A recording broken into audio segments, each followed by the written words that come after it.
Have you ever wondered why some individuals seem to hit an invisible wall around the age of 80? People who were sharp, active, and full of life just years before suddenly seem to diminish, their vitality fading faster than expected? It's a pattern many of us observe, perhaps in loved ones, or maybe it's a quiet concern we hold for our own future journey through the later decades. We're often told it's simply genetics, or the luck of the draw, dictating who thrives and who falters. But what if the real reasons, the factors that truly influence our longevity and quality of life past that significant milestone, are hiding in plain sight, subtly shaping our health and well-being in ways we rarely consider?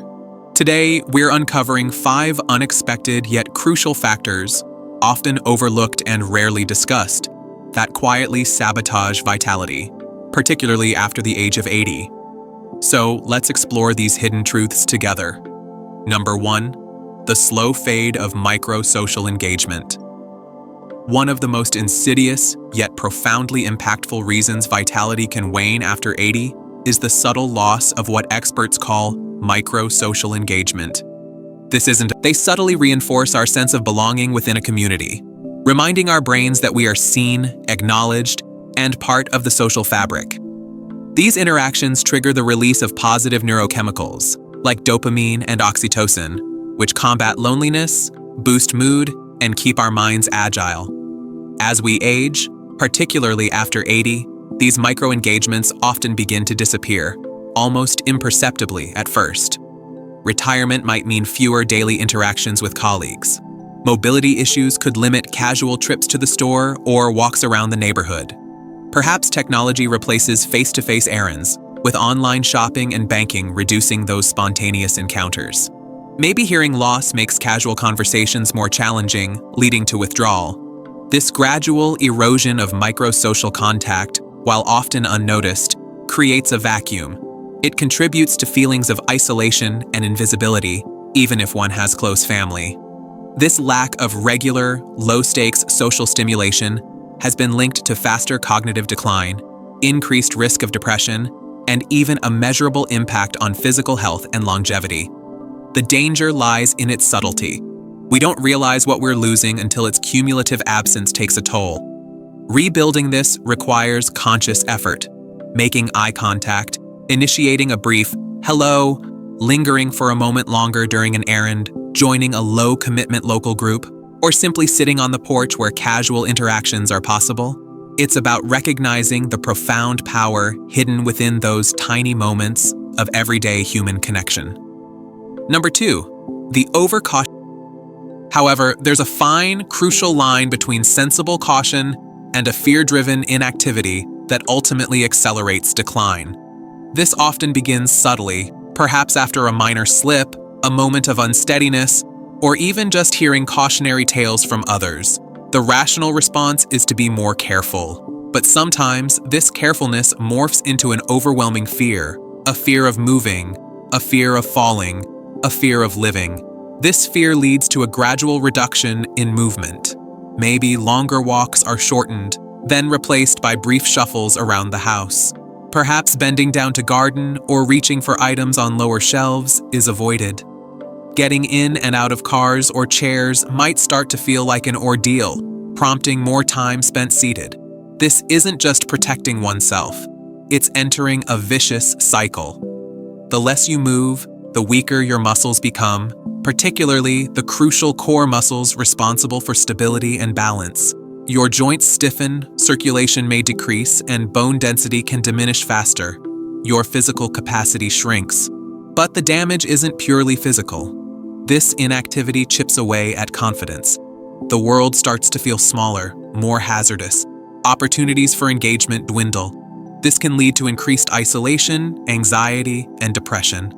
The heartbreaking irony is that the very attempt to avoid risk by reducing movement actually increases the overall risk of frailty, loss of independence, and poorer health outcomes. The principle of use it or lose it applies profoundly here. While reckless behavior isn't advisable, maintaining safe, regular movement is non-negotiable for vitality. It's about fighting the inertia born of fear and understanding that movement, even gentle movement, is lifeblood, keeping the body functional and the spirit engaged. Letting fear paralyze you into stillness is inadvertently accelerating the very decline you're trying to prevent. Number 3. Disrupted circadian rhythms from irregular light exposure.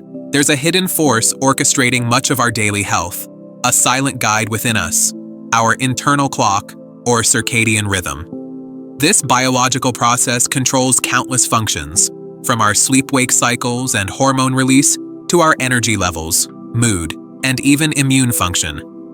One of the most powerful regulators of this internal clock is light, specifically the natural cycle of light and darkness. Bright morning sunlight sends a clear signal to our brain. It's time to wake up, be alert, and engage. It helps regulate metabolism and sparks energy. Conversely, as darkness falls in the evening, our bodies expect dimming light, triggering the release of melatonin, the hormone that prepares us for deep, restorative sleep. However, as we age, particularly after 80, and often coupled with lifestyle changes, this vital rhythm can become easily disrupted, often without us realizing the extent of the problem. Many older adults naturally spend less time outdoors, missing out on that crucial morning sunlight exposure that anchors the circadian clock. Even time spent near a bright window first thing in the morning can help. Compounding this, our evenings are often bathed in artificial light from screens, TVs, tablets, computers, and bright indoor lamps, sometimes used late into the night. This artificial light, the immediate consequence is often poor sleep, difficulty falling asleep, waking frequently, or waking up feeling groggy and unrested, even after a full 8 hours in bed. But the impact goes far beyond just feeling tired. Chronic disruption of the circadian rhythm is linked to a cascade of negative effects: hormonal imbalances, increased inflammation, weakened immune system, mood disorders like depression and anxiety, metabolic issues, and notably, impaired cognitive function and an increased risk of cognitive decline. It's a subtle but constant stress on the body's systems. Addressing this doesn't require drastic measures. Simple adjustments can make a significant difference. Consciously seeking out bright natural light, ideally outdoors, for at least 20 to 30 minutes soon after waking. Dimming indoor light significantly in the hours leading up to bedtime. Avoiding screens, or using blue light filters and night mode settings for at least an hour before sleep. Maintaining a relatively consistent sleep-wake schedule, even on weekends. These simple acts help resynchronize your internal clock, promoting better sleep, more stable energy and mood, and supporting overall health and cognitive function, a fundamental, yet often ignored, pillar of aging vibrantly. Before we delve into our final 2, equally critical points, take a moment. If this information is resonating with you, if you're navigating your 60s, 70s, 80s, or perhaps caring for someone who is, then the insights we share here at Wise Elders could be incredibly beneficial for your journey ahead. We focus on providing practical, empowering wisdom specifically for these vital years. To ensure you don't miss future videos designed to help you live your best life, please consider hitting that subscribe. Number 4. Emotional suppression. Fueled by loss and isolation, aging inevitably involves confronting loss. By the time many people reach their 80s, they've often endured more loss than most younger individuals could fathom. The passing of a spouse, siblings, lifelong friends, and sometimes, tragically, even children.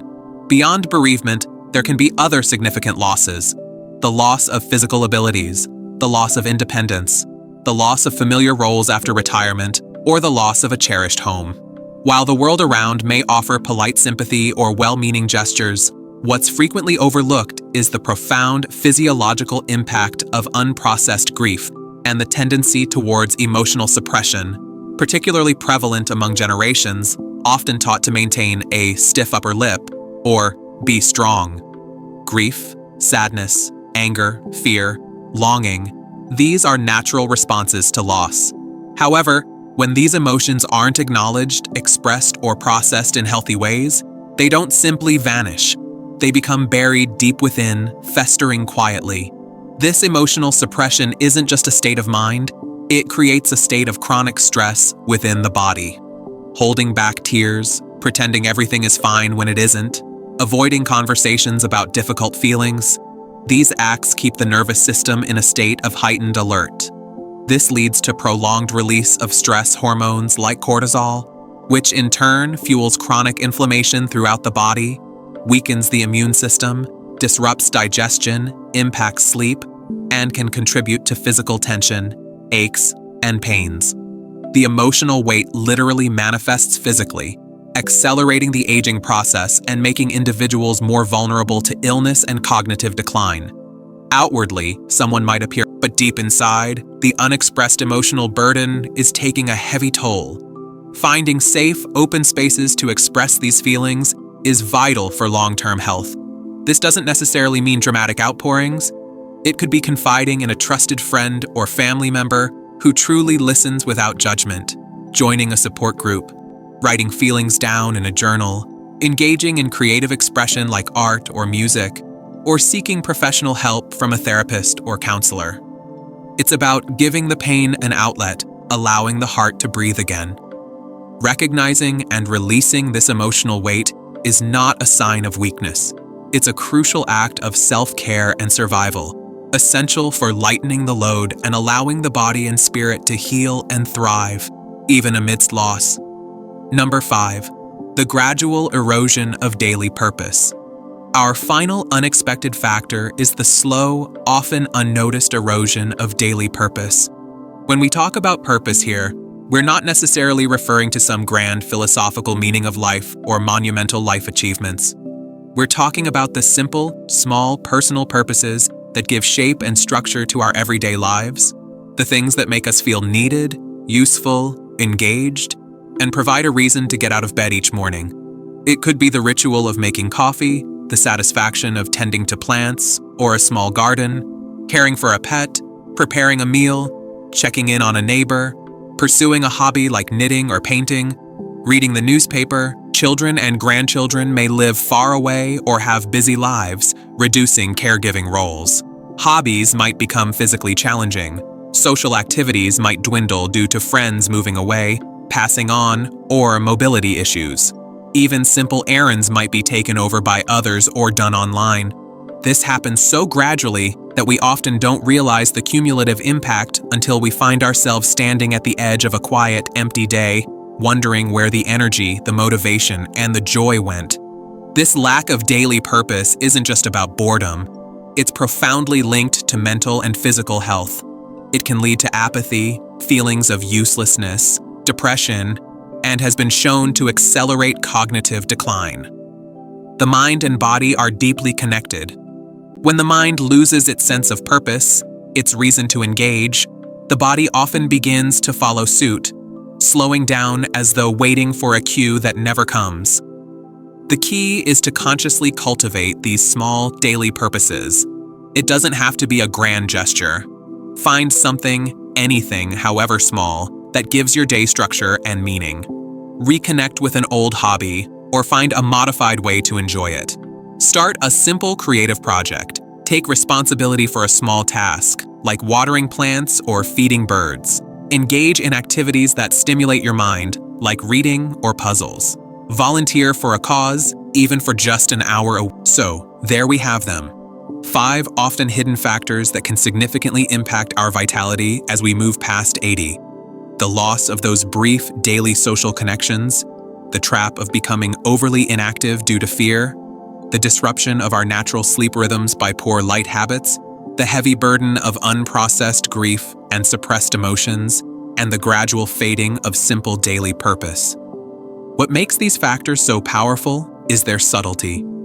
They creep in slowly, often unnoticed, until their combined effect leads to that feeling of diminishing vitality we sometimes observe. But the crucial takeaway today is that while these forces are subtle, they are not inevitable destiny. Unlike genetics, these are areas where we can exert influence.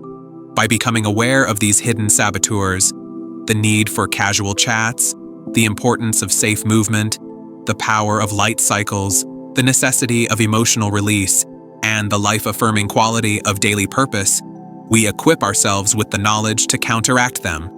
It's about making conscious choices, embracing small, consistent actions, And recognizing that nurturing these aspects of our lives is just as important as any physical health routine, it's never too late to start.